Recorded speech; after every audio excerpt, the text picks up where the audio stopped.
The day my mother told me not to come to my father's funeral was the day I realized I had never truly been part of my family. My name is Olivia. And 3 days after my father died, my mother called me. I expected her to be crying. I expected grief.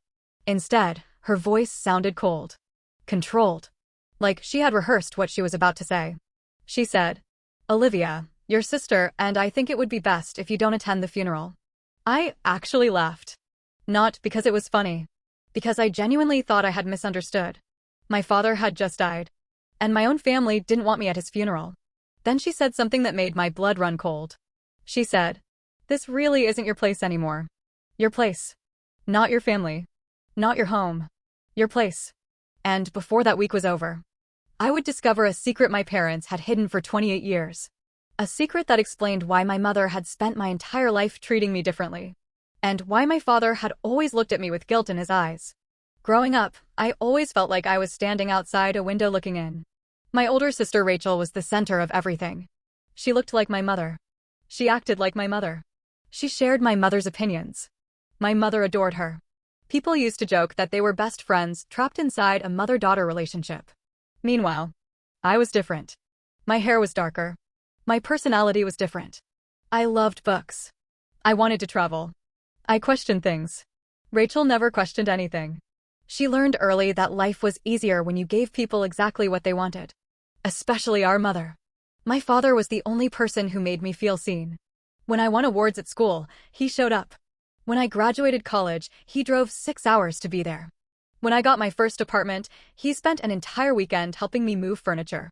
He wasn't perfect, but he tried. And looking back now, I think he was trying to make up for something. I just didn't know what. Then he died suddenly from a heart attack. And everything changed. The morning of the funeral, I made a decision. I was going, whether my family liked it or not. I sat in the back row of the church. Quiet. Invisible. The service ended. People started leaving.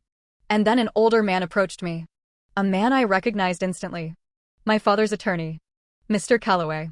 He handed me a sealed envelope. He said, "Your father wanted you to have this if anything ever happened to him." My heart started racing. The envelope had my name written on the front, in my father's handwriting. I waited until I got home before opening it. Inside was a letter, 5 pages long. The first sentence changed my life. "Olivia, if you're reading this, then I never found the courage to tell you the truth while I was alive." I remember reading that sentence 3 times. Then I kept going. And every page felt heavier than the one before it.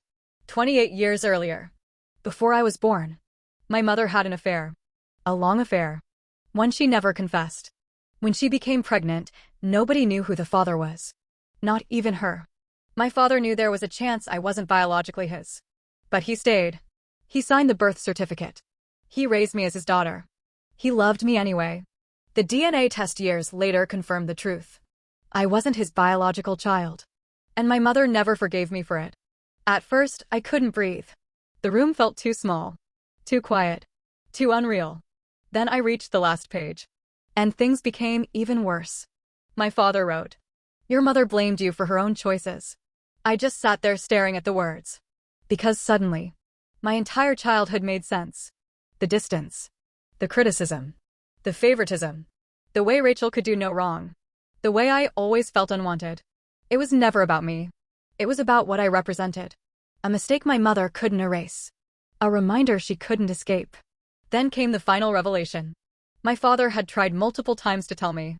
Every time, my mother threatened divorce. She threatened to destroy the family. So he stayed silent. Not because he didn't love me, because he was afraid. And now he was gone, leaving only the truth behind. The next day, Rachel called. Apparently she knew. She had known for years. That hurt almost as much as the affair itself. My own sister had known, and never said a word. I never spoke to my mother again. Some people hear that and think I'm cruel. Maybe. But there comes a point where protecting yourself becomes more important than preserving a title. Mother, father, sister, family. Those words only matter if the people behind them act accordingly. A year after my father's death, I visited his grave. I brought the letter with me. I sat there for nearly an hour, thinking about everything he had carried alone. The guilt, the fear, the secret. And despite everything, the thing I remember most wasn't the betrayal. It was the love. Because my father had 100 reasons to walk away. But he didn't. For 28 years, he chose me. Every single day. Not because he had to. Because he wanted to. And maybe that's what family actually is. Not blood. Not DNA. Not shared last names. Choice. The people who keep choosing you. Again and again. Even when it's difficult. Even when it costs them something. So let me ask you something. If you discovered your entire childhood was built on a secret, would you forgive your mother? Or would you walk away like Olivia did? Tell me in the comments. And if you enjoy stories about family secrets, hidden truths, betrayal, and emotional survival, subscribe. Because some family stories don't end when the secret comes out.